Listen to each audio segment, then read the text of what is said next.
Good evening, everyone, and welcome to the Industrial Stream. Yes, it's Trades Talk with me, Pop. Good to see you all here. For those of you that are new to it, this stream is all about seeing things from an industrial point of view. We'll go through a little bit of news to see what's going on out there in industry. Then we'll have some articles on some of the skilled trades out there. And then we'll finish off with some pictures, videos, all that other kind of good stuff. But before I get to that, I'd like to say hello to you, David Glenn. Always good to see you. And of course, Fabric. How good to see you in there. You heard we got a visit from the King. You're jealous. You always liked Elvis. Elvis will always be the king, of course. What a great guy. Good singer. It's too bad he was, used and abused by his manager. Well, all right. Let's get right into some news here. We're going to go over to Plant Magazine. And something caught my eye here right off the bat. And it's all about Stellantis postponing production of the Dodge Charger Daytona RT for the 2026 model year. So let's see what's going on here. Automaker Stellantis is postponing production of the Dodge Charger at its assembly plant in Windsor, Ontario for the 2026 model year, saying it continues to assess the effects of U.S. tariff policies. However, the company said it is continuing to produce other versions of the electric Dodge Charger muscle car at the plant. Stellantis said there will be no effect on employment at the Windsor facility. Dodge CEO Matt McClear said the company will focus on the Charger Daytona Scat Pack, the addition of a new 4-door Charger model for the 2026 model year, and a new Charger 6-pack model that will launch in the second half of the year. None of those, I don't think any of those are electric. So maybe they're like the other car manufacturers, they're not hinging all of their bets on electric cars. The postponement is unsurprising, said automotive analyst Daniel Ross, who called the Dodge Charger RT model a tough vehicle to sell in the market. A 2-door electric vehicle in this market and this climate for affordability is a really tough sell, said Ross, senior manager at Auto Industry Insights at Canadian Black Book. In the enthusiast niche of the market, EVs are a tough sell in general. I think a lot of consumers in this part of the market bleed gasoline. It's not necessarily an electric vehicle's haven for adoption. Dodge lists the starting price of the model at $57,790 on its website. That's Canadian dollars. That's the problem with Dodge. WVs, they're all Chargers. Ha! I get it. Did you just say? I did say Scat Pack. That's their own words. Their own words. But Ross said the Charger Daytona RT model is a lower performance version compared with the Charger Daytona Scat Pack model, which Stellantis said it will continue to produce uninterrupted. The postponement of Daytona RT production comes as automakers work to adapt to U.S. tariffs on the sector. Stellantis halted work at its auto assembly plant in Windsor for a week earlier this month, after also shutting it for 2 weeks when Trump first imposed the tariffs in early April. Ross said domestic manufacturers like Stellantis have been hit hard by tariffs, which likely contributed to the company's decision on the postponement. He said Stellantis probably also determined it was more difficult to sell the Daytona RT model in the current market due to unavailability of certain federal incentives. Oh, okay. So you want the government to help you out, eh? I see. It just goes to show, like we've seen in past shows that I've done, the past streams, that electric cars are they're not getting snapped up like they thought they would. People are not rushing out to buy them, so maybe they just better put the brakes on it a little bit there and let it naturally occur rather than shoving it down everybody's throat that they need to buy an electric vehicle.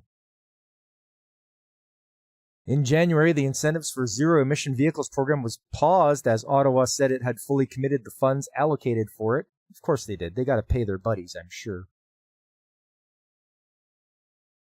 The program launched in 2019 offered consumers who buy or lease an eligible zero-emission vehicle with an incentive up to $5,000 for longer-range plug-in hybrid vehicles or up to $2,500 for shorter-range plug-in hybrid vehicles. Industry Minister Mélanie Joly said Thursday that help could be on the way for consumers interested in purchasing an electric vehicle. She means a Dodge one or any electric vehicle. Joly acknowledged the auto sector is under huge pressure because of U.S. tariffs at a time when demand for electric vehicles has been softening. We said it in our platform that we should be bringing back the support programs for electric vehicles, so we will work on this issue. All that is the government taking taxpayers' dollars and giving it back to people that buy electric vehicles. That's all that is. It's not some big magnanimous thing from the government. Oh, they're helping us out. No, they're using your tax money to pay people to buy electric cars. It's stupid is what it is. We know that it's important for our auto sector. It is also important to make sure that Canadians are able to have access to affordable electric vehicles. For Stellantis, the absence of those two incentives have put more pressure on this specific trim and really has required some hard questions to be asked. I don't think anyone has the answers of how this car makes sense in this market today, he says. There is hope for EVs overall moving forward, but if you take EV in comparison to the vehicle enthusiast mindset, this is the last vehicle that should be electrified. The earlier it comes down the line, the less takers you're going to have. Yeah, I mean, nobody buys a muscle car that's electric. Ooh, yeah, you want to hear my muscle car, my electric muscle car? Hear that? Sounded nothing. At $56K in this economy, nobody has the money except elite. Yeah, there you go, Fabric. No, I'm not buying an electric car. Ever, and I'm sure is not going to spend that much on one. If you buy a Chinese EV, they throw in 2 leftover ones. Might as well throw in an extra car because they burn up so much. Maybe give you a free fire extinguisher. What else we got here? Trump threatens 50% tariffs on the EU and 25% penalties on smartphones as his trade war intensifies. Smartphones? What's going on here? Donald Trump on Friday threatened 50% tax on all imports from the European Union, as well as a 25% tariff on smartphones unless those products are made in America. Well, talk to Samsung and talk to Apple. They're the ones that have the companies making them in China. The threats delivered over social media reflect Trump's ability to disrupt the global economy with a burst of typing. Only for people that are gullible idiots, I think. As well as the reality that his tariffs have yet to produce the trade deals he is seeking or the return of domestic manufacturing he has promised voters. The Republican president said he wants to charge higher import taxes on goods from the EU, a long-standing U.S. ally, than from China, a geopolitical rival that had its tariffs cut to 30% this month, so Washington and Beijing could hold negotiations. Trump was upset by the lack of progress in trade talks with the EU, which has proposed mutually cutting tariffs to zero, even as the president has publicly insisted on preserving a baseline 10% tax on most imports. Our discussions with them are going nowhere, Trump posted on Truth Social. Therefore, I am recommending a straight 50% tariffs on the European Union. Starting on June 1st, 2025, there's no tariff if the product is built or manufactured in the United States. Speaking later in the Oval Office, Trump stressed that he was not seeking a deal with the EU and might delay the tariffs if more companies invested in the United States. I'm not looking for a deal, Trump told reporters. We've set the deal. It's at 50%. The EU's top trade official, Maros Sefcovic, posted on social media site X that he spoke Friday with U.S. Trade Representative Jamieson Greer and Commerce Secretary Howard Lutnick. Personally, you'd embargo any goods made with slave labor. See what you did there? I see what you did there, Fabric. Hey, what's up, Gap? How you doing? Thanks for coming by. We're just going over and seeing what Trump's talking about. More tariffs on the European Union and on China. So we're just seeing what's going on here.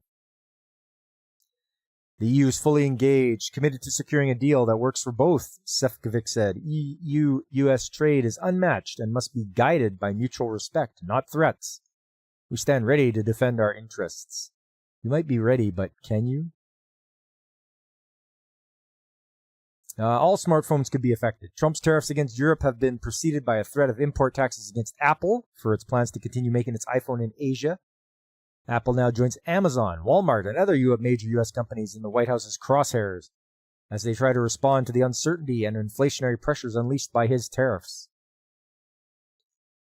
I have long ago informed Tim Cook of Apple that I expect their iPhones that will be sold in the United States of America will be manufactured and built in the United States, not India or any place else, Trump wrote. If that is not the case, a tariff of at least 25% must be paid by Apple to the U.S. Trump later clarified his post to say that all smartphones made abroad would be taxed and the tariffs would be coming as soon as the end of June. It would be also Samsung and anybody that makes that product, Trump said. Otherwise, it wouldn't be fair. The statements by Trump are critical in that he suggests the company itself could bear the price of tariffs, contradicting his earlier claims as he rolled out a series of aggressive tariffs over the past several months, that foreign countries would shoulder most of the import taxes. In general, importers pay the tariffs, and the costs are often passed along to consumers in the form of higher prices. In response to Trump's tariffs on China, Apple CEO Tim Cook said earlier this month that most iPhones sold in the U.S. during the current fiscal quarter would come from India, with iPads and other devices being imported from Vietnam. After Trump rolled out tariffs in April, bank analysts estimated that a $1,200 iPhone would, if made in America, jump in price anywhere from $1,500 to $3,500. Stocks sold after Trump's postings, with the S&P 500 index down roughly 0.67%. The markets have developed a hair-trigger sensitivity to the U.S. president's statements, often slumping when he announces high tariffs and rallying when he retreats from those threats. This sounds like it's being done on purpose. If the fact the guy can open up his mouth and talk and the market just takes a dive, that's being done on purpose right there. You're surprised they haven't put a tariff on streaming or YouTube channels? Ixnay, Gap, Ixnay. Don't give them ideas.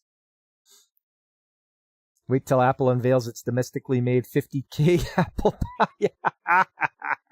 Yeah, that's it, Fabric. Greedy companies. Yep. They are greedy. There, Gap. U.S. Treasury Secretary Scott Bessent tried to provide some clarity on Trump's postings in a Friday interview on the Fox News show America's Newsroom. Bessent said the EU has a collective action problem because its 27 member states are being represented by this one group in Brussels, such that the underlying countries don't even know what the EU is negotiating on their behalf. Yeah, that's the problem. The EU was a big mistake. The Treasury Secretary said he was not in a White House meeting this week that Cook attended, but he also spoke with the Apple CEO this week. Bessent said the goal was to have Apple bring more of its computer chip supply chain into the U.S. The core of Trump's argument against the EU is that America runs a totally unacceptable trade deficit with the 27 member states. Countries run trade deficits when they import more goods than they export. From the vantage point of the EU's Executive Commission, trade with the U.S. is roughly in balance if both goods and services are included. As a global center for finance and technology, the U.S. runs a trade surplus in services with Europe. That offsets some of the trade gap in goods and puts the imbalance at 48 billion euros. German Foreign Minister Johann Wadful said the EU's Executive Commission has his country's full support in working to preserve our access to the American market. I think such tariffs help no one, but would just lead to economic development in both markets suffering, Wadful said in Berlin. We are still counting on negotiations and support the European Commission in defending Europe and the European market, while at the same time working on persuasion in America. EU, hey, look over there so you don't see what we're doing over here. Yeah. Let's put Belgians in charge, he said. What could possibly go wrong? Oh, yeah. Yeah, that's just where they decided to have the head of the EU sit in Brussels. But I'm pretty sure Germany pulls the strings. Trump aides have said the goal of his tariffs was to isolate China and strike new agreements with allies, but the president's tariff threats undermine the logic of those claims. Not only could the EU face higher tariffs than China, but the bloc of member states might have been better off by establishing a broad front with China and other countries against Trump's trade policy, said German economist Marcel Francia.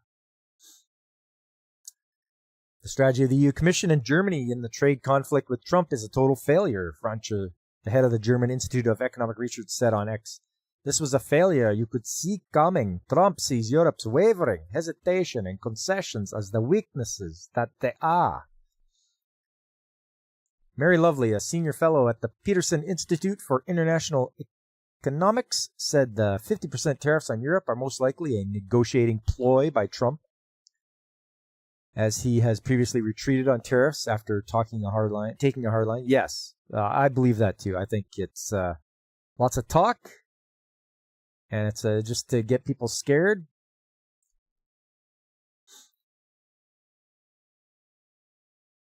You can't tell me Ursula von der Leyen is her real name. EU is being run by strippers.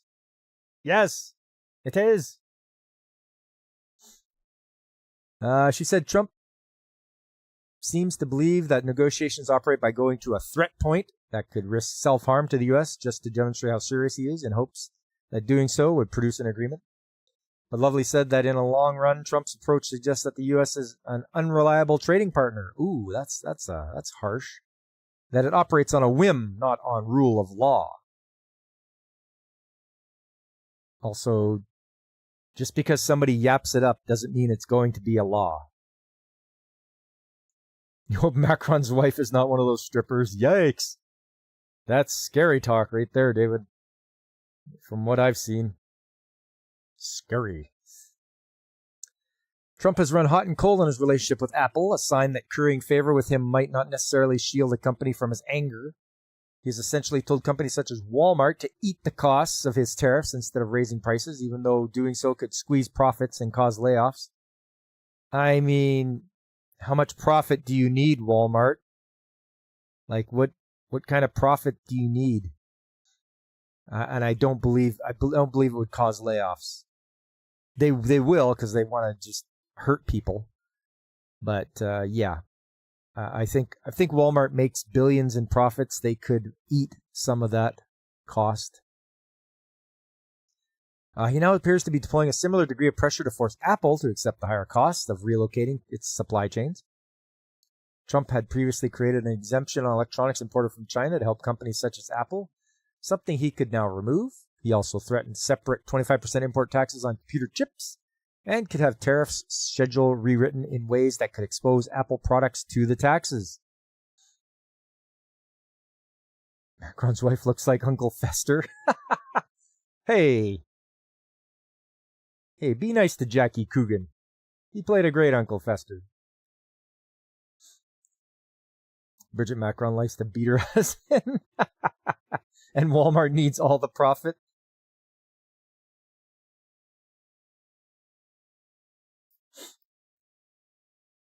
Walmart's annual gross profit for 2024 was $157 billion. Oh, that's just egregiously disgusting.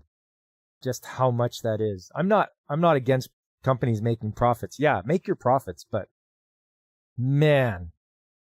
And they're like, oh, yo, we can't deal with tariffs. Yes, you can. Yes, you can. They're Walton family. Walmart needs an audit. There you go. Hey, Veritex, how you doing? Good to see you, man. I got your picture over on Twitter. I'm not going to call it X. That's dumb. It's Twitter. It'll always be Twitter. So yeah, we'll look at that later too. We'll have a look and see what everybody thinks. We don't pay for the consumption of the YouTubing, so nothing to tariff. I mean, you send super chats, you send, well, you can. You don't have to. You send super chats, all that kind of stuff. You subscribe to people's channels, all that kind of good stuff. It's unfortunate that YouTube gets a cut of it, that's all.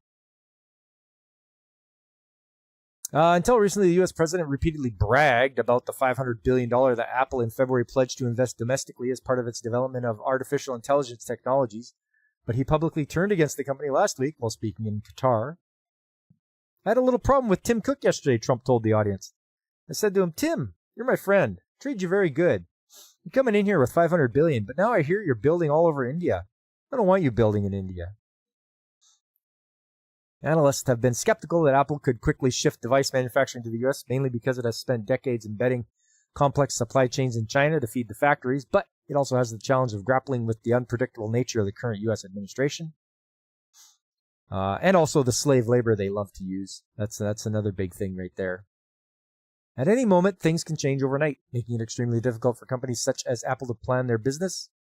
Wood said, it seems that despite the best efforts of the Apple leadership team to lobby the U.S. administration to treat the iPhone more favorably, a curveball can come out of nowhere and derail any plans they have in place. So what they're saying is that Apple couldn't spend enough money to buy off the politicians they needed to buy off.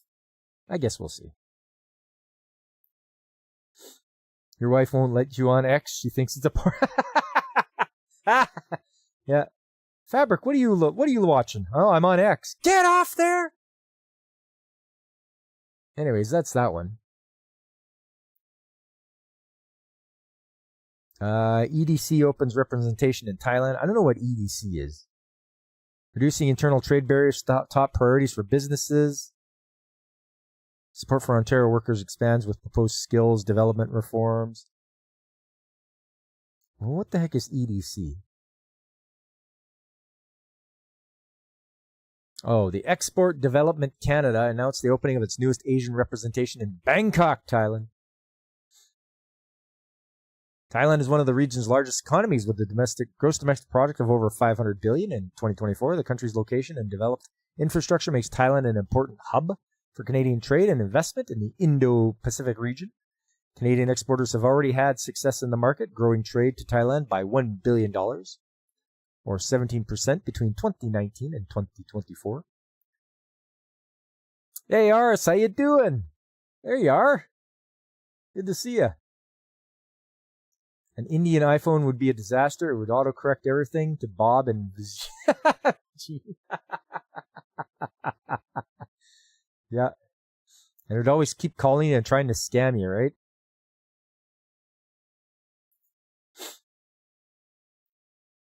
EDC has long focused on trade diversification to help Canadian companies seize opportunities beyond our traditional markets, said Alison Nankiewel, President and CEO, EDC. The new representation in Bangkok is part of EDC's broader Indo-Pacific strategy aimed at investing in resources and relationships that align with both Canadian strengths and Thailand's economic and sustainability priorities. For companies looking to diversify into the Thai market or to establish a long-term presence, we're here to help you. Agri-food, infrastructure, aerospace, and clean technology are key sectors for Canadian exporters in Thailand. In 2024, EDC supported over 200 customers in Thailand, helping generate more than $350 million in business. EDC says its in-market staff in both Canada and the Indo-Pacific region collaborate closely with Government of Canada trade partners, working alongside the Trade Commissioner's Service and Global Affairs Canada to help Canadian exporters navigate the challenges of entering new markets and capitalize on growth opportunities in key sectors. What's this, Veritex? Your son started a new part-time job today, and they had to send him home. Why? Well, if credentials aren't set up to log in to anything, can't even log time. Oh, man. That's idiotic. Oh, yeah, well, we don't have your credentials aren't set up, so you can't log in. That's just absolutely, that's a red flag for that company. But you know what? He'll try again tomorrow, right?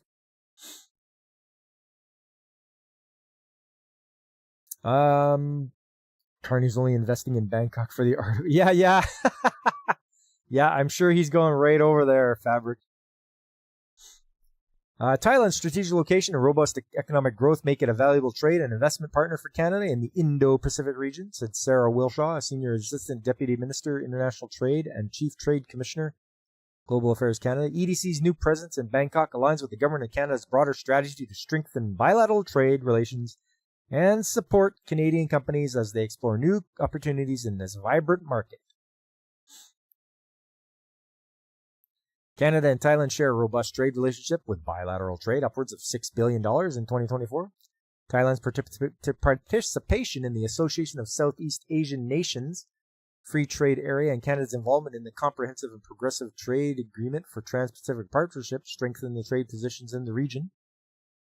With Thailand's commitment to achieving carbon neutrality by 2050 and net zero emissions by 2065, there are opportunities for Canadian companies specializing in renewable energy, energy efficiency solutions, and sustainable technologies. Well, they got to you too, eh, Thailand? Carbon neutrality in 2050? Yeah. Not gonna happen.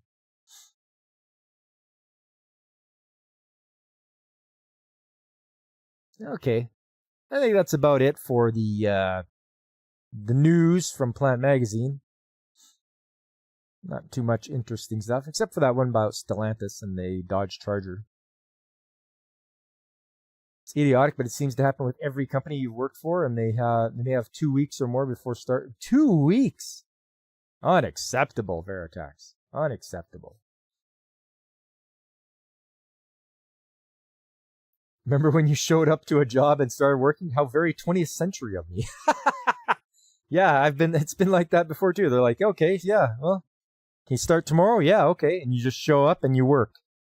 No logging in, no logging hours, nothing like that. It's just show up, fill out your time card, go home. Yeah, those were the days. Those were the days, Fabric.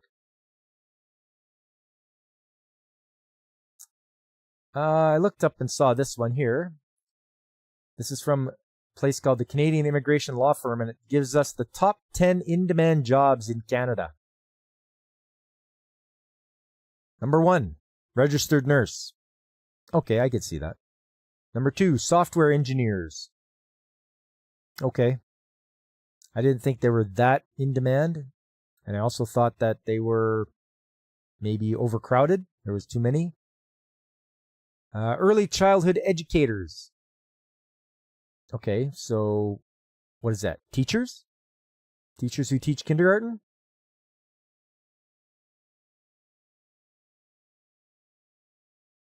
Here we go. Finally, a trade job. Welder. Yeah, needed welders.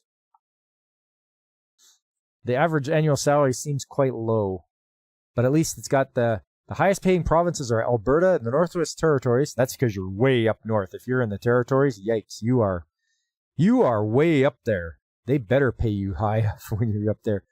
And in British Columbia. Okay. Number 5, electricians. They remain in high demand. Their salary is pretty good. And once again, highest paying provinces are Alberta, Quebec. So if you want to go to La Belle Province, you can be an electrician there and play with the Sparky. And maybe you'll get the shock or not.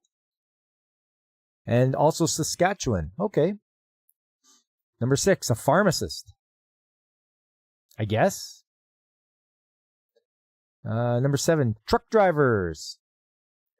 Truck drivers here, you guys call it CDL in the States. We call it having a Class 1. Class 1 with air brakes. That's truck and trailer. I believe Class 3 is just like a dump truck tandem drive. Highest paying provinces again are Alberta, British Columbia, and Ontario. Okay. Stand what? Often there's a few days between jobs and the new company may know you plan to work 2 weeks notice. Second, you can't work on what they don't give you access to, but it's such a common occurrence. It's laughable. One job you logged into an 1 hour meeting and was done for 8 hours paid. One time you went to a hospital that only had unregistered nurses. They did cure you, but the sponge baths were in. Happy ending, probably, right? Maybe they should import some American programmers. Yeah, they could. Doubt anybody would want to come here, though. Pre-K, second grade. Okay. Yeah, those are the early childhood educators. They didn't send you a computer yet, so you couldn't connect to anything. Didn't have a public IP. Oh. Man, oh man, what a pain.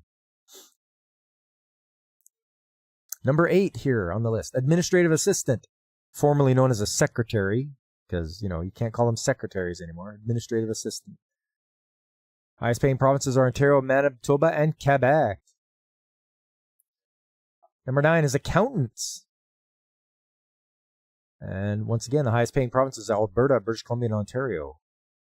And number 10, social workers. Okay, so social worker. Highest paying provinces are Nunavut, Northwest Territories, and Saskatchewan. So Nunavut is up there with the Northwest Territories. They're, you're getting close to the Arctic Circle and all that. They're far north. It just said pharmacist, not pharmacological technologist or farm technologist. Just straight up pharmacist, Veritax.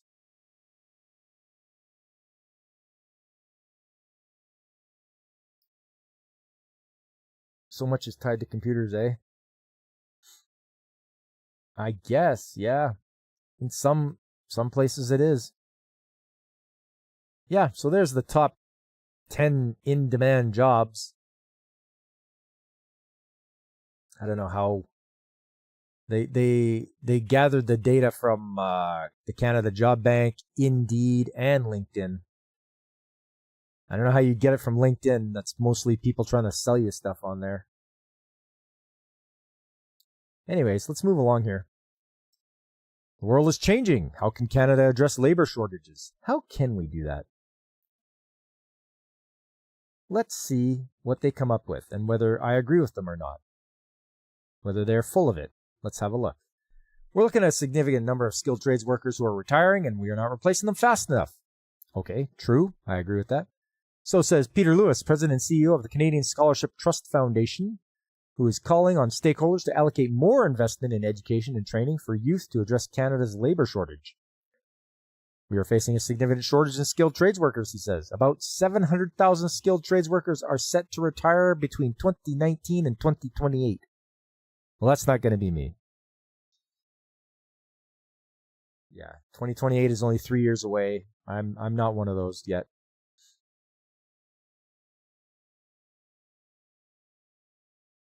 You think so? You've only had one company that didn't have a delay in real start work.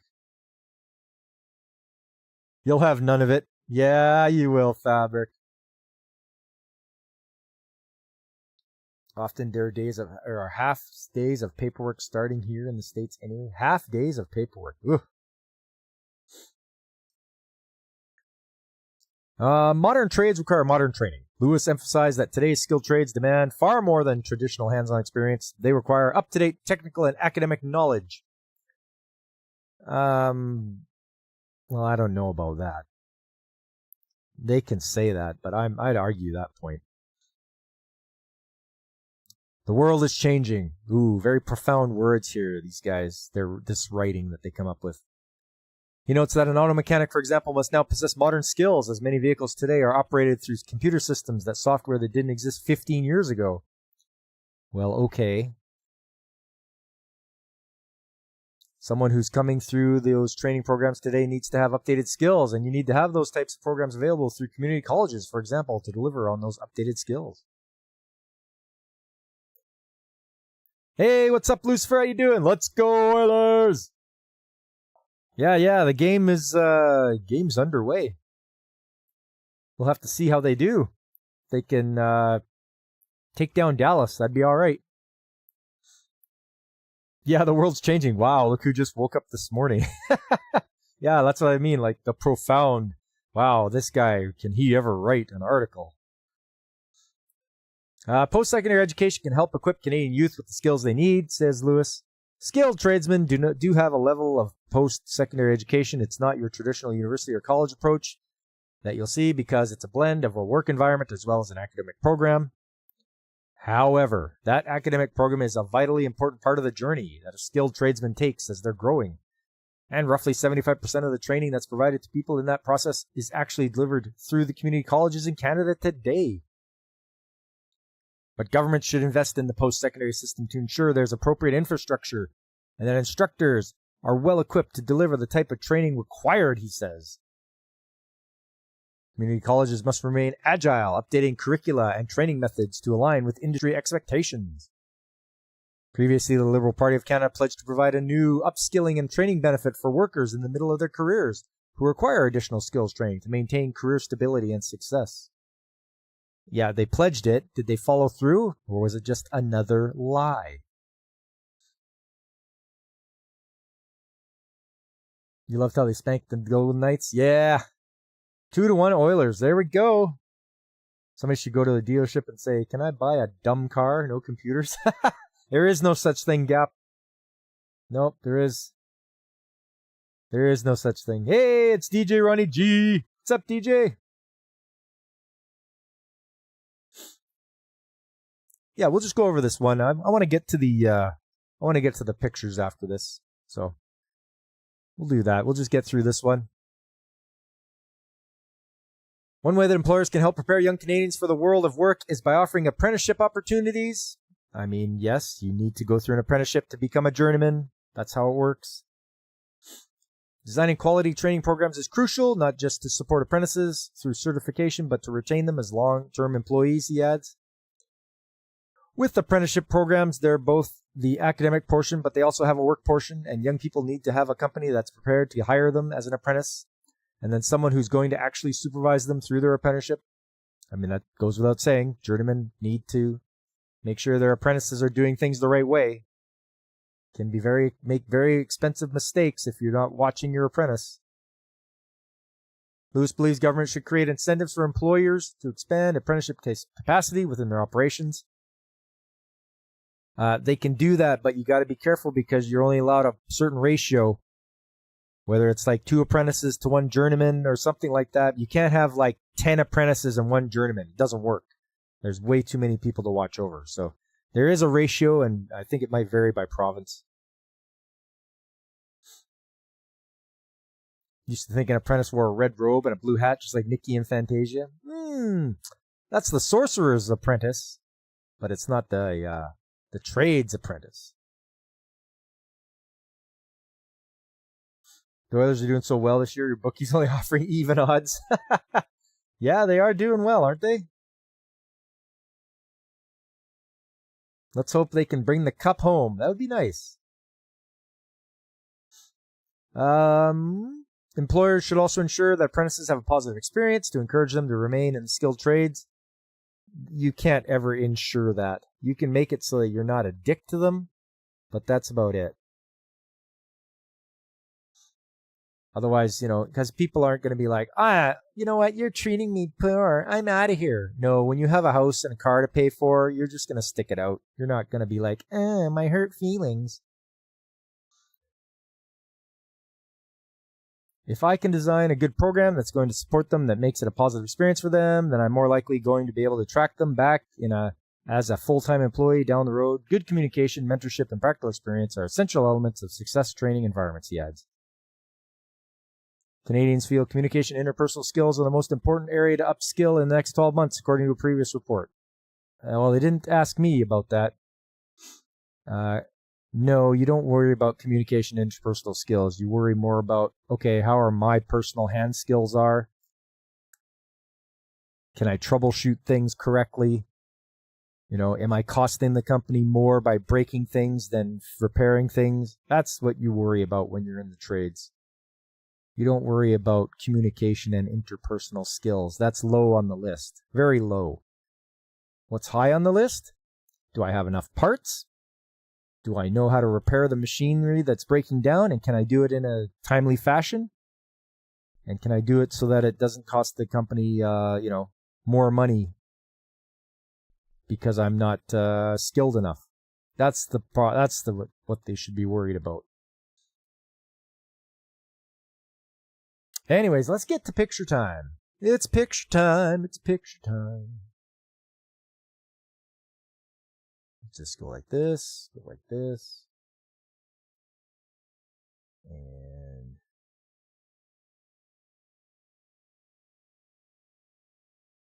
And do that.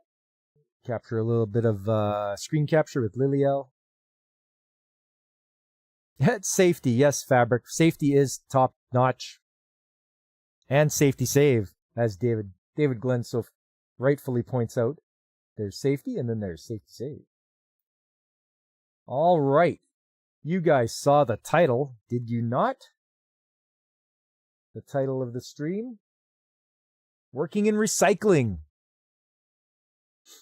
This is what happens when you have a breakdown at a recycling plant.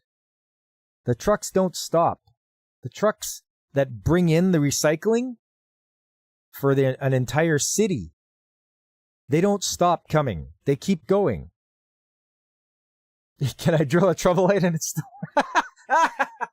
That wasn't me, but yes, it still works. I still have it. I have not thrown it out until it dies on its own. But as you can see, there is a truck dumping right there. So the trucks don't stop. They just keep dumping and dumping until it comes out the door. And it keeps going and going. And it's all, you can see, cardboard, blue bags. It's all recyclables. Naturally, there's people that throw stuff away that isn't recyclable. We don't like them doing that. It's another shot there.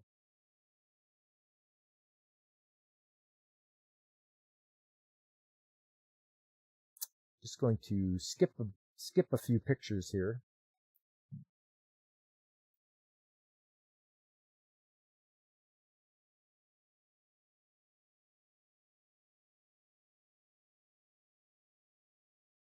You got to work at a local collection site. Tell you if the recycling plant they go to has a breakdown and will be down for a certain time. They just take everything to the dump. Yep, I've heard of that too. Yep. Yeah, Veritex. It's true. They'll just take it to the dump and dump it in there. Dump it in the landfill.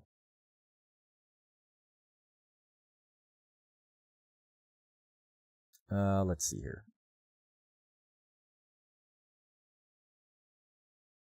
So that's what it looks like. You get a lot of stuff just being dumped on the floor, as it's supposed to be.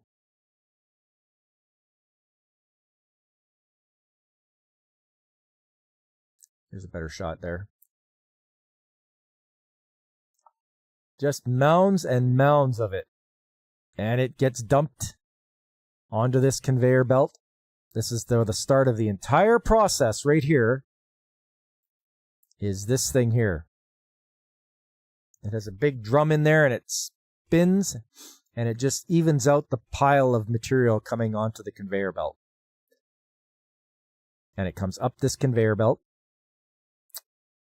But you can see in the background there, you can see all the just mounds and mounds of garbage. Or I shouldn't say garbage, it's recyclables.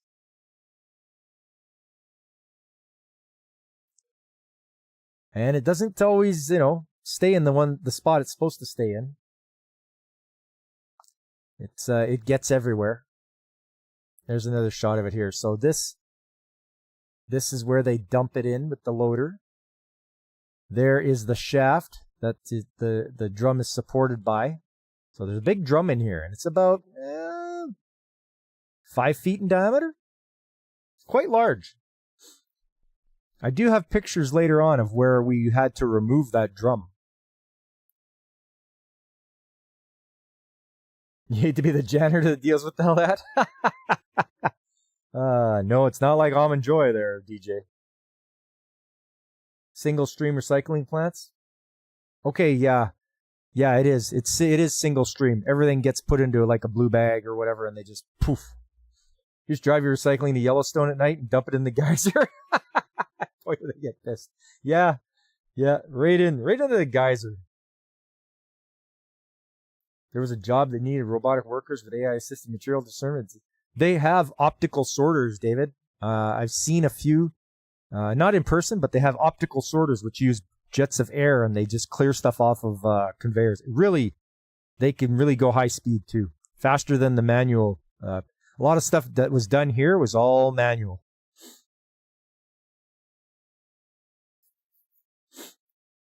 You had a shovel for the warehouse. No need a broom. Yeah. Let's see. Okay, there's another shot of it. So everything gets dumped in here. This is where it all starts. The loader comes up. It dumps in here. And things get smoothed out into a nice thin line.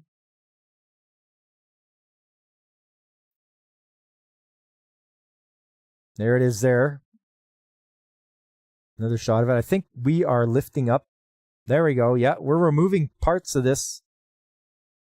There it is. There's the drum. And we had to remove this the shaft there because the one end that was being driven was worn out. And we'll get the pictures of that later, of what it looks like when it got worn out. You guys will be amazed. If you haven't seen this before, you're going to be amazed.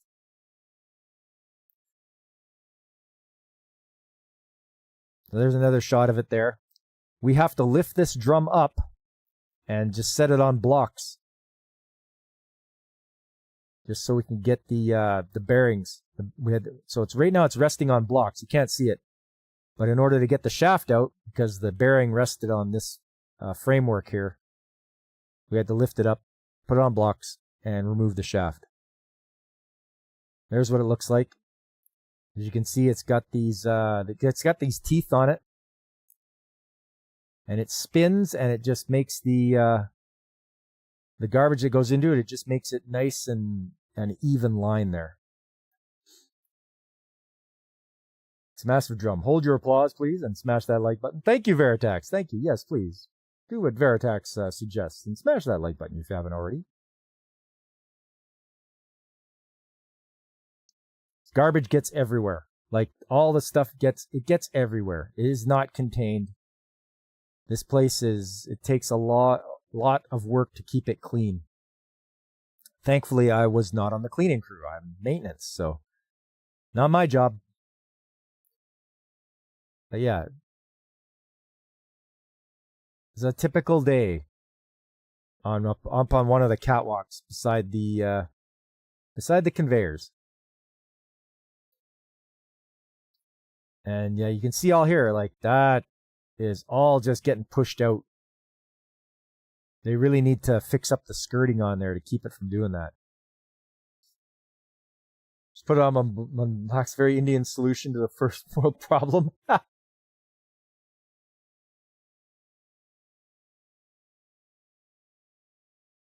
Yeah, as you can see, the conveyors are just massively wide, just for the sheer amount of material on them.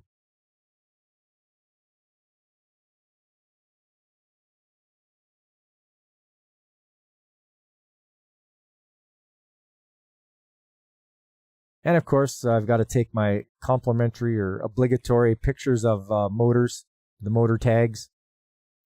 I know Godzillionaire will be disappointed. There's no flash. I know he's always giving me the gears about that one. A lot of these were European, so Eurodrive. It was made in Canada though, so surprise, surprise.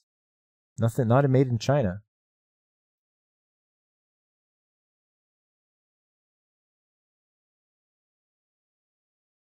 You saw the tidy cat?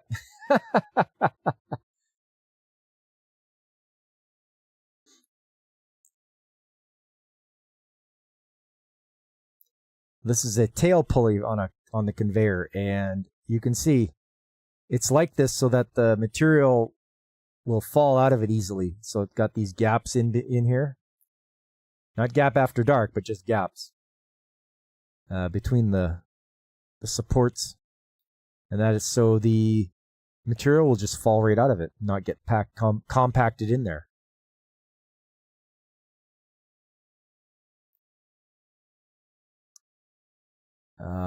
This is a bolograph baling machine. So it compresses the material, and then it bales it with steel cables around it. But you can see what happens when there's, not enough Not enough skirting to block this. This is all like all the bags that just fall out from between the spaces.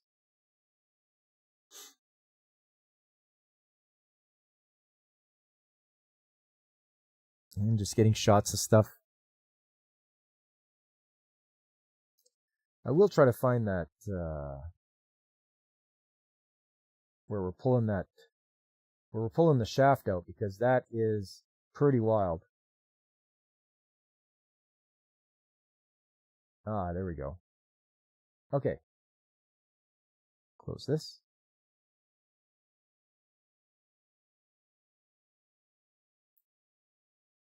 So you guys know how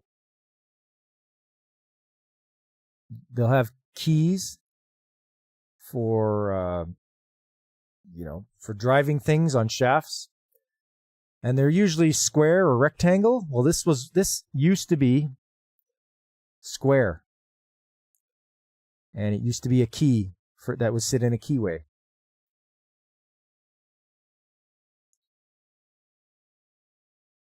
But you can see that it's very round now, because that's where it came from.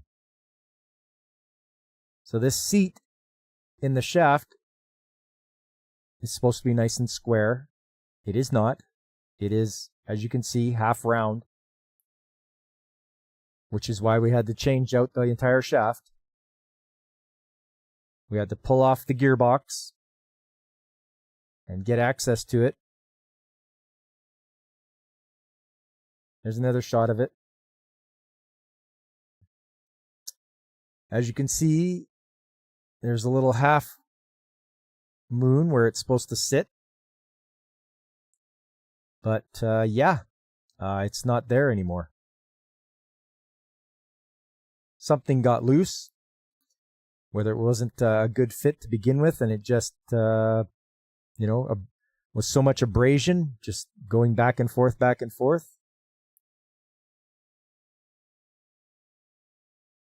Nope. But I want to show the gearbox we pulled off. Pretty sure. Where is it now? Thought I had I'm pretty sure I had pictures of the gearbox we had hanging up in the air.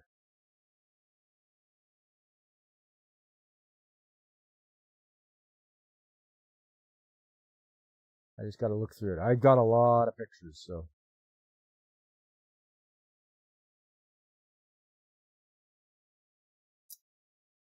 Don't want to miss any.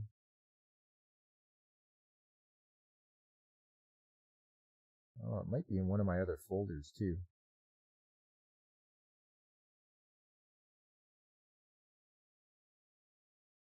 Oh, there we go.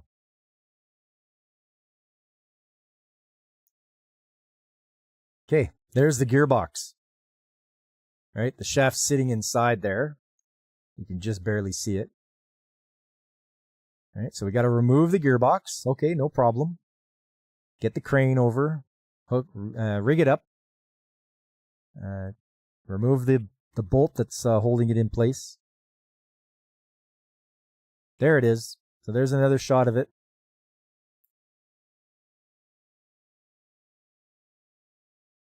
There we go. There's the rigged up gearbox.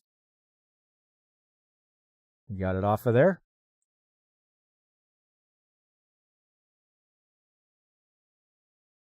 And I tried to take a shot inside to see how it looked.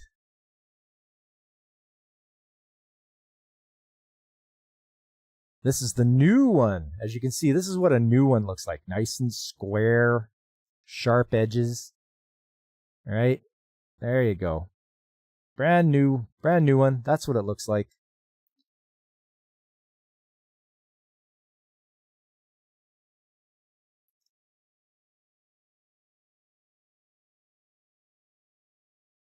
Man, I was all over the place. I did not stick in one spot to take pictures.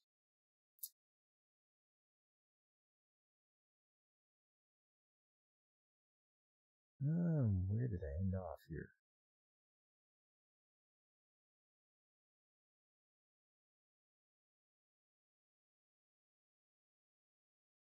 Okay, it's a couple away here. There we go. Yeah, another shot of it. Brand new, shined up, ready to go. All we have to do is slide the gearbox on there. Make sure we put the key in, and it'll be a brand new key. And hopefully it will last a lot longer.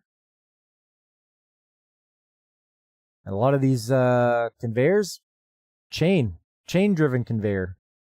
Very, very robust. Like, you're not getting any slippage. A lot of conveyors will just use the belt itself as a driver between the head pulley and all that. Use that friction. These are a little more positive. You're going to use the chain and the sprockets because there's such a heavy weight on there.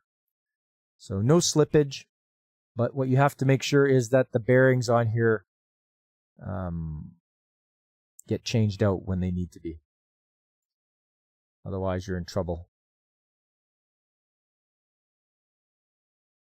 And if that doesn't happen, then this is what happens. You can see the head of the bolt that holds it on is wearing down. So that's what happens if you don't keep up on your maintenance. And they were notified about this. Management was talked to about this in like 2015.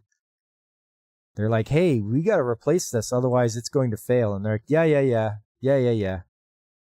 And what eventually happened? It failed. The whole belt, the whole rail that the belt runs on, it just disintegrated, and the belt just wouldn't run anymore. So let that be a lesson to you people in management.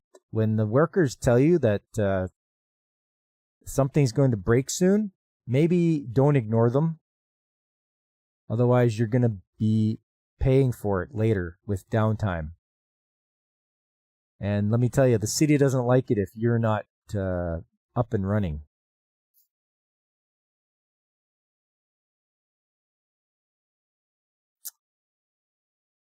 Oh, there we go.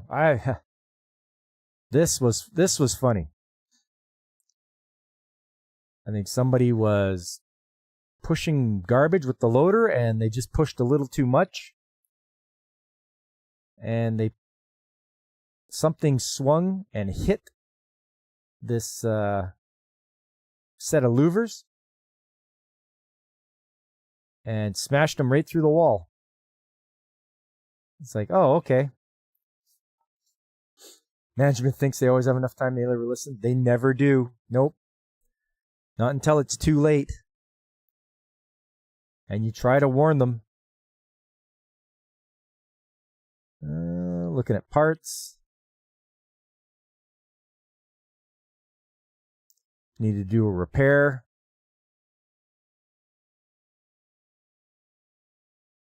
So we got a little bit of welding done, it looks like.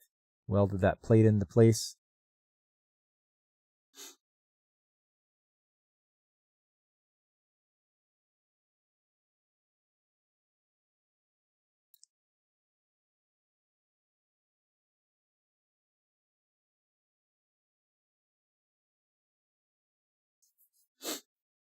There it is. I believe that's the picture of the chain conveyor.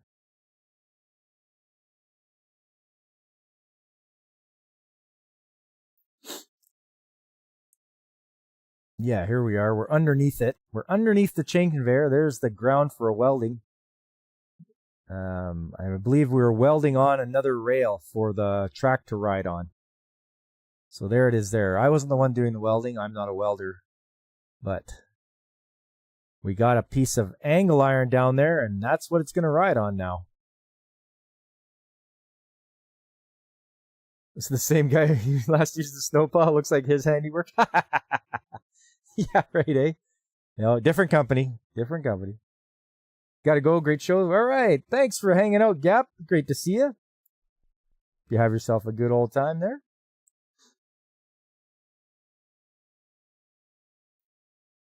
Yeah, here's what it looks like. We're using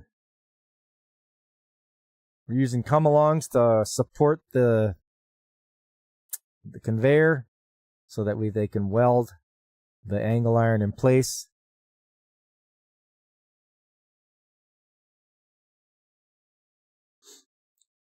And then we have to put the conveyor back together again. Oh, this was a terrible job. Terrible. Did not care for it at all. And there's where we had to work in, down here in the pit, as you can see. Working down in the pit.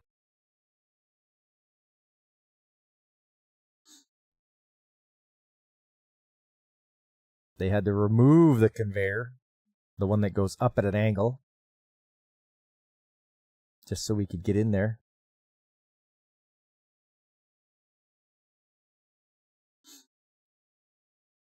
Oh, anybody recognize what this thing is? Look at this. I saw this out there in the wintertime. Well, I tried to catch it on camera. Is that a weasel? Anybody know what that is? I wasn't quite sure. Or an ice ferret? Maybe. I'm not sure. Muskrat? Maybe it's a muskrat. I'm not sure. Anyways, saw it out there. Ermine? Yeah, maybe.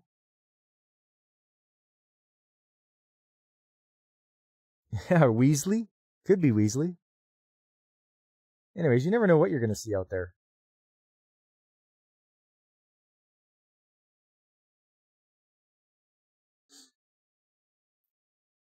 Noodle cat. Dump cat.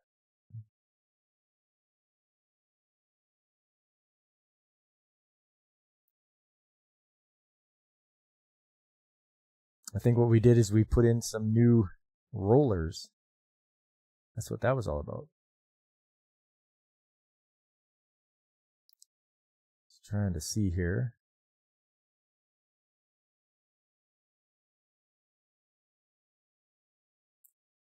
I think I was taking pictures to show management how clean that the workers kept the area. It's like, look at what we have to work in. These guys don't clean anything. It's definitely not a muskrat. Okay.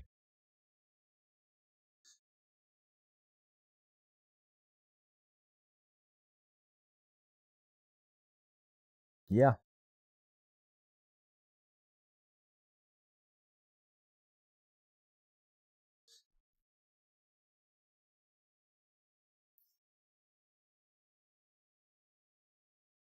Let's see here.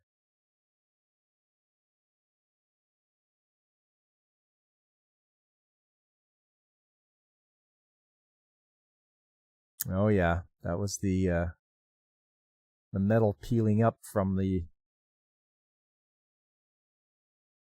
compactor. It probably got so thin that it was just couldn't take it anymore. So the whole floor would peel up. A white winter weasel, maybe? It could be.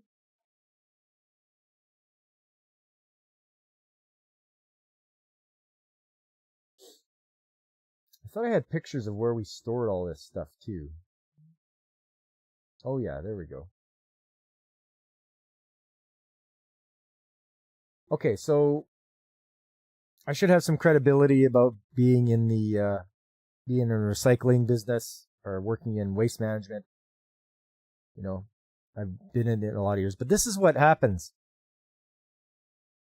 So over here you have your paper. Over there you've got your cardboard. Right? In another section you'll have metals. In the other section you'll have plastic. So these are all baled together. You can see the wires that are used to hold it all together, right, by the baling machines. And that's a big, like, we've got a lot. There's a lot there. Like, there's another view of a different area. Okay, more cardboard.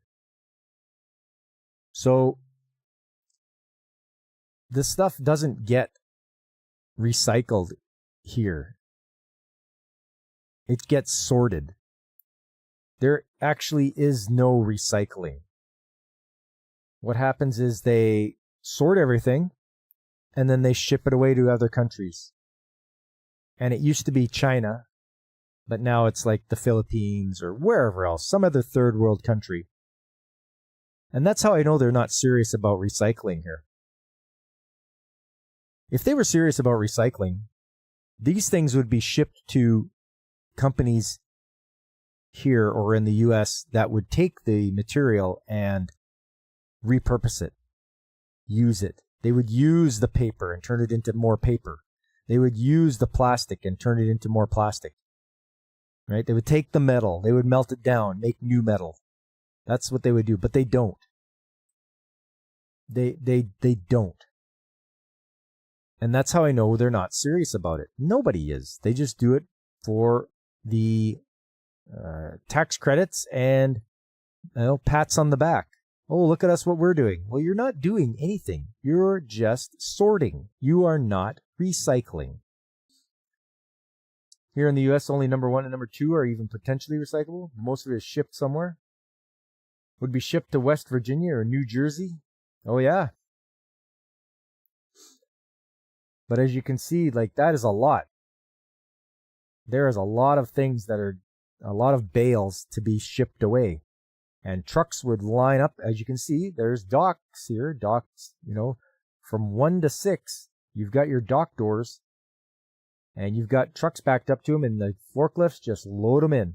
Load the containers right full, and away they go. Recycling is $1 billion business since a scam. Yep. That's what I'm saying, Fabric. They're not serious about it. It's just a giant scam. People think they feel good when they put stuff in their recycle bin, and it's like, well, it's not going where you think it is. It's not being turned into something else. It's either getting put in a landfill, or they're burning it, or they're shipping it off somewhere else. What you have here is an exercise of work, expending energy to move product and energy to sort it and transport it again. No end product to be had here. Yep. Veritex nailed it. Yeah, it's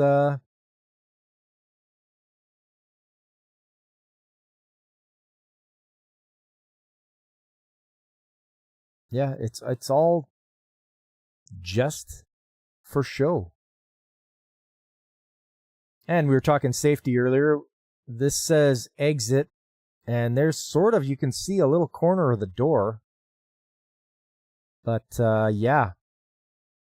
think they need to clear that stuff away from that exit door, emergency exit door, covered in, garbage. I think I got a shot from a different angle. There we go. Exit. Well, you can't. You have to clear all this garbage away first. So if you ever want you want to know what your safety is, make sure they don't block the old exit doors. Work burns energy, usually in the form of power or oil or natural gas, and that has emissions usually. Yeah, they sure do. There's a shot of the loader that they used to use, or they still use, maybe. The old Volvo loader, if you can believe it. And then try and come on your land and cite you for burning yours, hence the late night geyser trips. Honestly, you're better off burning it, I think, Fabric. Really. Here's the what do you call it? Oh, darn it. Yeah, the machine that bands it together. The baler, the baling machine. You can see it's got the wire right there, twisted around it. Just compresses it and then spits it out. All with hydraulics.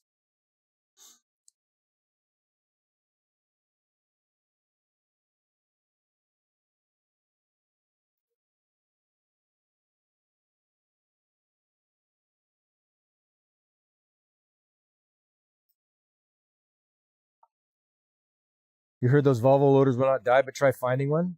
Yeah, it's a baler. That's right, Veritech. It was a baler. I just had my mind stopped for a second. Volvo loaders, very comfortable. They don't got a lot of guts to them, like not a lot of jam. You step on the gas. You want that really deep gear, that low gear and pushing power, and I don't know if Volvo has that. All right, thanks for coming by, David. Great to have you here. Hope to see you on the next one.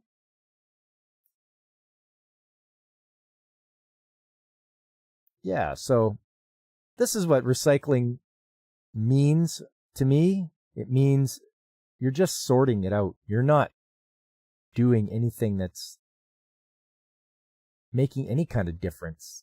If you were really serious about it, you would have facilities that you would send all this stuff to. And you would make paper out of old paper. You would make plastic out of old plastic. So here's the floor where everything gets scraped up by the loader. And the floor is so old and scraped so much. This is like 20 years of scraping, okay? It's exposing the rebar in the floor. So they've scraped over that concrete so much, scraping up the garbage, that the rebar is coming through, if you can believe it. There you go. And so instead of fixing it, they would just tell us, you guys want to, there's a piece of rebar sticking up out of the floor. You want to go cut it? And so we'd get a grinder with a cutoff disc and cut the rebar so it wasn't sticking up anymore. But look at that. 1, 2, 3, 4. You can see the strands of rebar. Holy fook. Yeah. Garbage. Garbage. That's right, DJ. That's how we say it here. We say garbage. Can't be safe. It's dumb is what it is, Fabric. We kept telling them, like, hey, you guys should pour concrete over this and fix it up again. Nope, not going to do it. It's primarily one of the reasons I left is because they wouldn't do things like this to help help out the facility. It's like, oh, you guys aren't going to do it to help things out? Well, all right, Aris, have a good one, buddy. Thanks for coming out, man.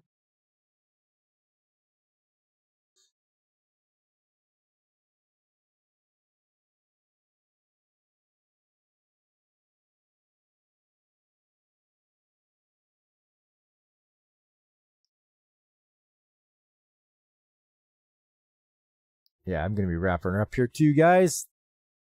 Lots of stuff I could show you about things that are breaking and that need repaired, and you try to, you do it again and again. The operators are so hard on things. See, they busted off a guard. It's just amazing.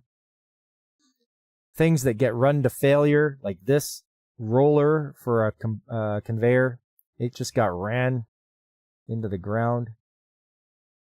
Those run the facility into the ground. It's, yep. You got her, Fabric. You know it. This thing, too, this is a tail pulley. They'll sell it and right off the lot. Yep. So this was the old used one. As you can see, it's even missing pieces of the wings that they have on here because it's used so much and they wore so thin that they just break off. There's a better shot of it. You can see parts of the wings still left on here. But yeah, talk about wearing it down to nothing. You got your money's worth out of that. Operators need an eye test. Yeah. What's the matter with you guys? Can't you see? Another close-up here. As you can see, just an ugly mess. Run it to failure. That's something you don't do. Don't do that. That's right. Just because it's steel doesn't mean it's indestructible. Exactly. I've seen a rubber conveyor belt rub through a piece of steel. It's just the constant abrasion, and it just doesn't take much, and the rubber wears through the steel.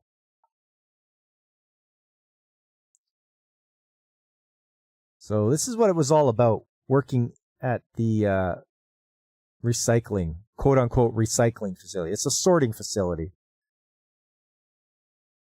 And everyone used to think, oh yeah, recycling is so great. They still do. You talk to people and they just don't know. Most of your stuff that they say is going to get recycled ends up in the ground. I doubt it goes anywhere. It might go overseas where it gets burnt. But other than that, nothing is getting turned into anything new products with it.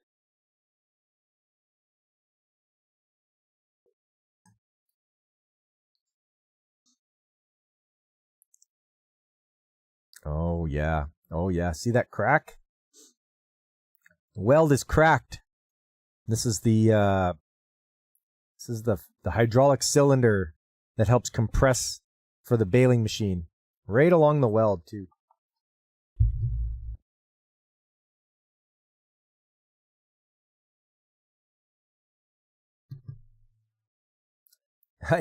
Glad I don't work there anymore? Yes, Fabric, you nailed it on the head, buddy.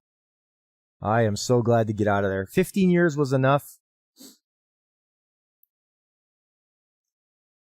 Oh, another one. Another broken weld. This is a case study in what not to do.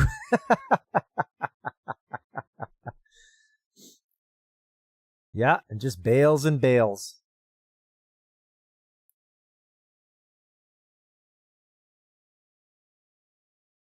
Yeah, I'm glad I don't have to deal with that anymore. Now it's all chemicals.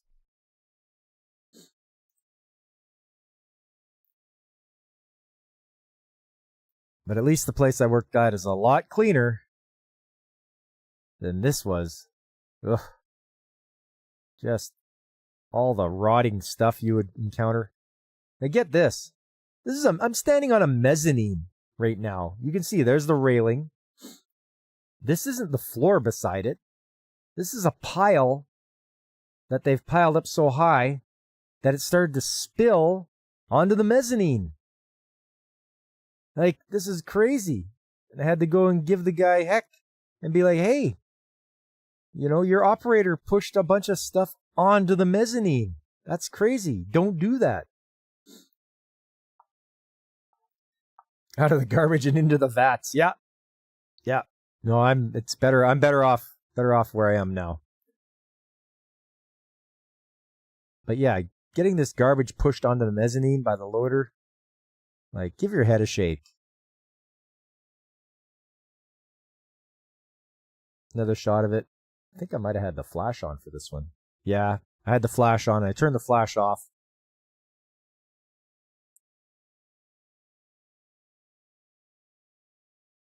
Just a giant mess. I don't miss it. It was good to go through, though, because you get to see an inside view of what things are like. This thing here, this claw that they're using on the excavator, it had to get checked every week. And even that, I don't know what they were doing to it, but you've cracked the freaking grabber. Hey, it's AC! What's up, Angry Canadian? On this week's episode of Bob the Builder. Should we build it? No, hell no. But yeah, you've got a giant crack. I don't know what these guys are doing. They're obviously hitting something really hard. Banging this thing on the ground or something. But there's no way that thing should be cracked like that. How? Terrible operators is what? Like, look at that. Right through. And that's like 3/4 inch thick. You're just smashing this thing on the ground. They must be. Like, look at that. Almost all the way through. You know, this is an attachment. It's a claw, right? You're supposed to pick stuff up with it and grab stuff off the floor. But whatever he's doing, like, stop it. Yeah, can we weld it? Maybe. I don't know. You can, but with usually with attachments and such, you got to do like there'll be a welding procedure. You got to do preheat, right, and post heat because of the material it is. So you'll grind it out with a cut-off wheel, like grind into it. Then you might put in some filler material and then do a root pass, right? And then fill it up, and then you got to do your cap. Yeah, it's a big, and then after that, then you're going to heat it again to do post heat so it properly cools down and doesn't crack or get brittle. That horizontal crack is shearing damage. Okay, good to know, Fabric. He's smacking something on the side with that gravel. Yeah, okay. Yeah, I could see that. Because like I showed you back here, there he is. He's reaching in and grabbing stuff. He's supposed to be. Or maybe this is when it's parked for the night. But anyways, it's, you know, this is it here. This is what it looks like. It's just a simple grabber. Clamshell bucket, I believe they call it. Clamshell, just the way it opens up. But yeah, if he's hitting stuff on the side, then he's a terrible operator.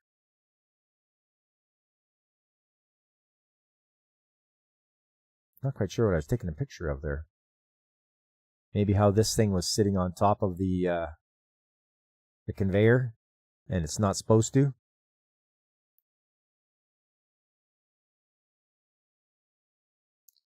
Anyways, yeah.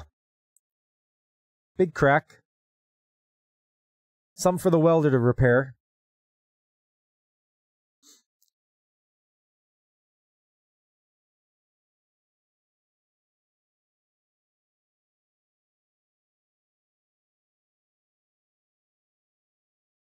Yeah. There's a lot of stuff that went on at the recycling plant, and things were worn out really fast, like this mechanical splice on your conveyor belt. It's amazing what abrasion can do. Like just the simple fact of things rubbing over top of other things. You've got rubber conveyor rubbing on the top of steel, and this is what you get. It just wears it down slowly, slowly, slowly until you get like razor sharp, thin pieces of metal left over. Like that is crazy, but it happens. You know, and things like this happen. You get pieces of conveyor belt that get chewed out. They get caught on those sharp pieces of metal and it cuts the conveyor belt. Or they just wear out. You get all the abrasion on this mechanical splice and it just rubs the little fingers away and they're not grabbing onto the wire anymore.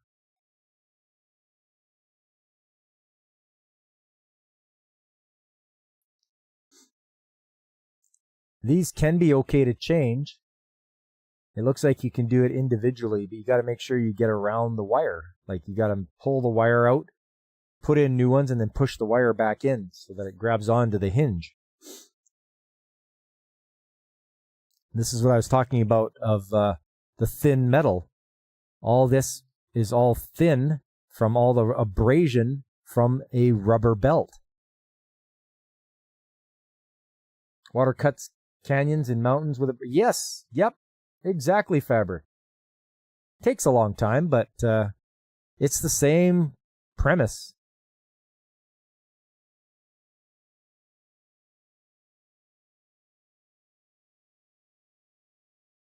The loader got this emergency light. So this, believe it or not, this is an emergency light. And it's up high on this post, but the loader got it. You know, amazing what guys can do, but they freaking wiped it out. So it's no good. It's got to get removed and replaced. Well, it looks like the electrician just put some junction boxes on there. But yeah, he won't smash that again. Emergency light? Scrap now. Yeah, it is.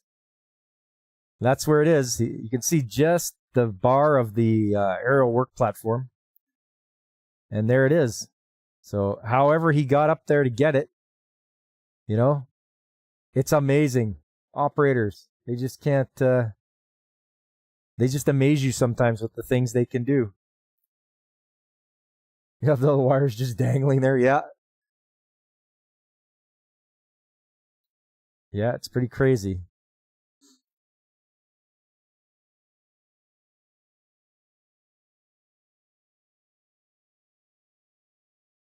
All right. Well,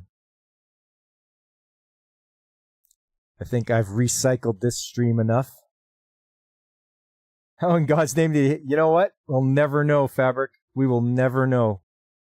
What was he doing? How did he get the loader? Like, did he get the bucket up there high enough to smack the thing? Was he mad at it? Like, I don't get it. There's the clean baler. That's the baling machine. There it is, nice and clean inside.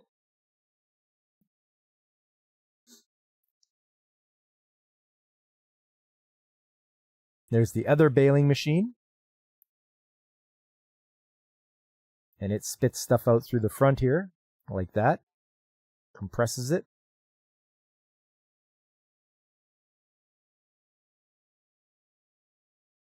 Oh, they bailed it out.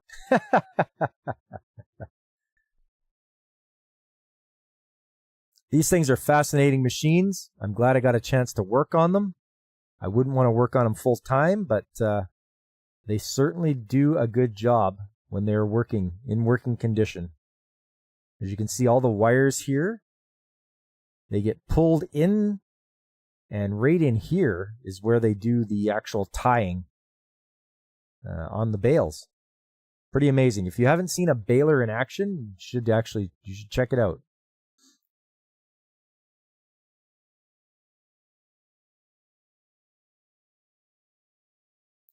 This is just me taking pictures all over the place.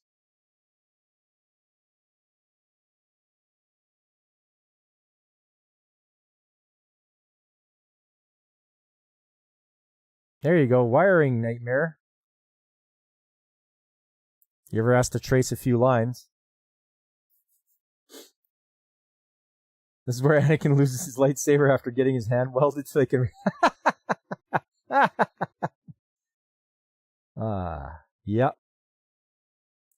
Oh, and that reminds me, Veritax, I wanted to show that picture that you sent me. Let's do that. Let's have a look at that. Because it was a good one. You guys will get a kick out of it. Let's see here. Veritax picture. Here. There. There we go. All right, let's have a look here. So Veritax sent me this picture on Twitter. And, I mean, where do we start? Here's a hot water tank above a bunch of electrical disconnects. And then there's 1, 2, 3 transformers down here. And then I believe those things are... Can I get closer? Come on. No, it can't. It won't let me. Darn it.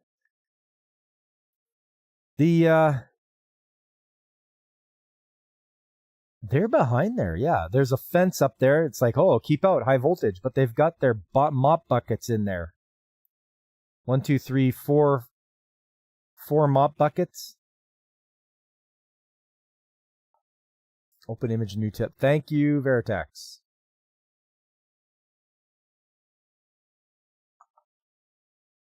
There we go.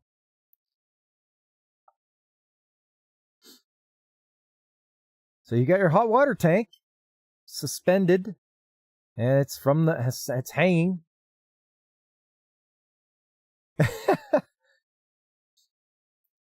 You've got your electrical disconnects here underneath it, and then you've got your transformers probably step up, maybe step down. You've got your fence keeping everybody from getting the mops and buckets. It's common lawn fence, really well insulated, sure. Galvanized, yeah, if that even. The land that Darwin forgot. I mean, look at it. Looks like the fence is falling over. It does look like it, doesn't it? But this is nuts. Don't do this. If you see this, call OSHA right away. Call them and be like, you guys got to come and see this. Because this is amazing. The fact that somebody installed this and thought it was a good idea. Yeah, let's not put it on the ground. Let's put it up in the air. But not only that, let's put it over top of some electrical disconnects and some transformers that are below that liquid can get into very easily. And, you know, the disconnects should have fuses in them, but the transformers don't.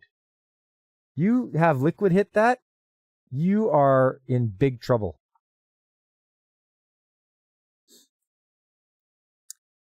And you thought one of the buckets was like some kind of oil for sealing. That looks like a garbage can on the left. On the right, yeah, maybe that's... It almost looked like a drum to me, but it's not. It looks like a couple of stacked up garbage cans. But who knows what they threw in there. Maybe that little one at the bottom is an oil. Looks like something. It's all kinds of wrong. Like this is like, if you work here, get out of there. Don't work here. This is dangerous. This is the worst thing. And if they say we got a fence up, it's like that does nothing. It will do nothing. What is the purpose of that sign? Obviously nobody's going to survive. Yeah.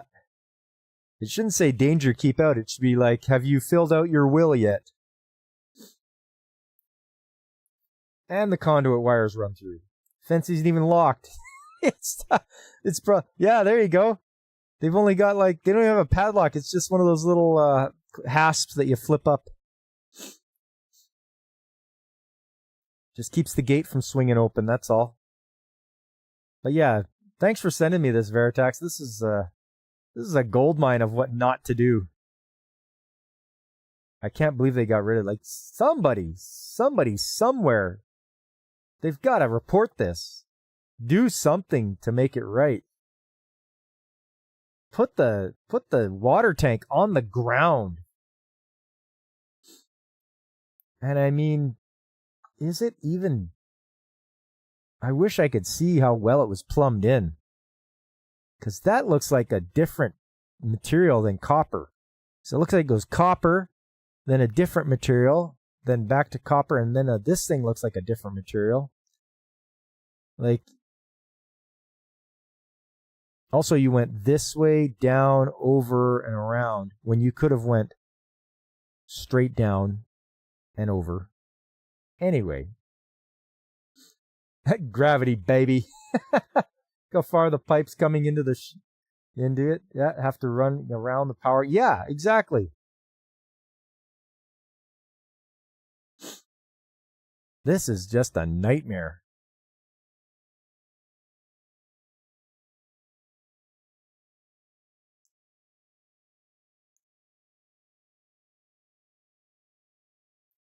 And get a storage closet or something, or a janitor's closet for all your mops and brooms.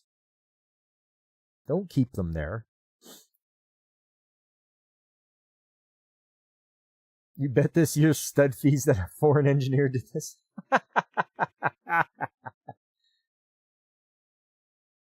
Cannot tell if this was a gas or electric water tank either. I think it's electric. I can't tell either. I don't see a regulator for gas. Doesn't mean it's not one, though, but you never can tell. Gravity. That's a gravity. The gravity helped. Yeah, this is crazy. I'm glad Veritax shared it with me. It makes me appreciate that my work doesn't do that. And I hope yours doesn't either. If it does, make a phone call. Anonymous tip that OSHA might want to come and do a little bit of a walkthrough. But yeah, that's definitely our picture of the day, courtesy of Veritax. Appreciate that, Veritax.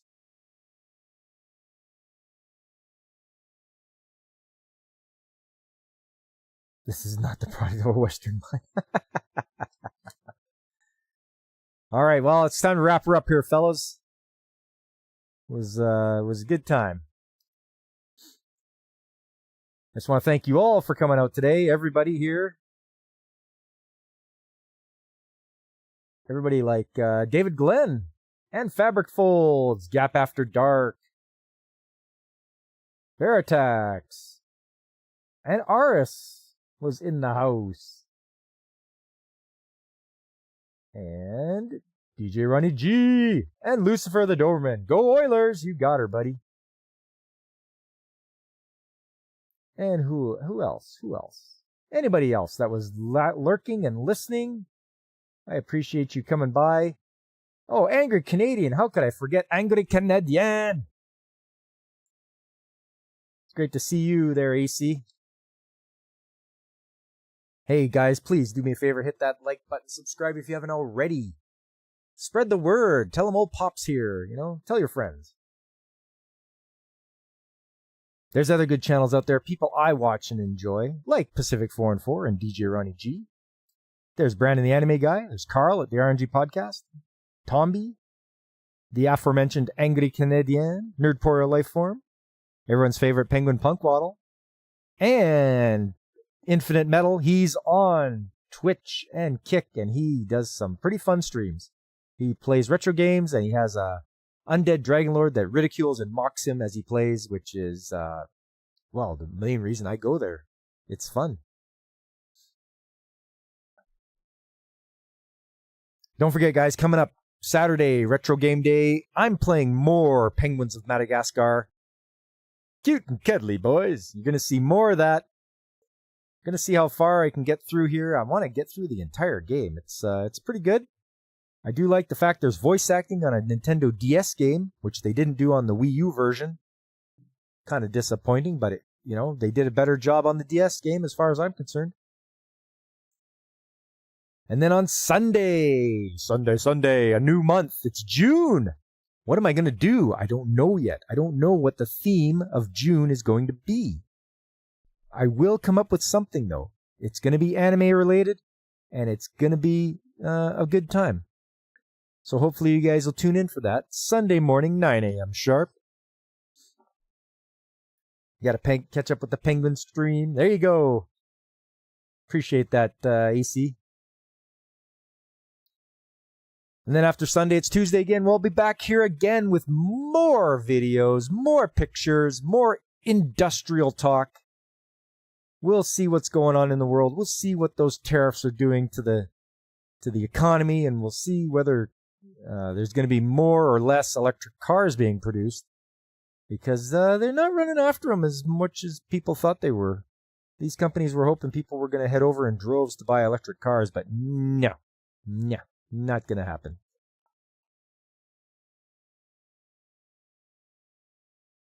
Well, all right, you guys, I had fun tonight. I hope you did as well, and I hope to see you guys on the next time, whether it's be on the weekends or on Tuesday nights. I'm always glad to see you guys. You guys are the reason why I keep coming back and doing more and more and having a great old time. So until the next time I see you guys, I've been Pop, and I am signing off.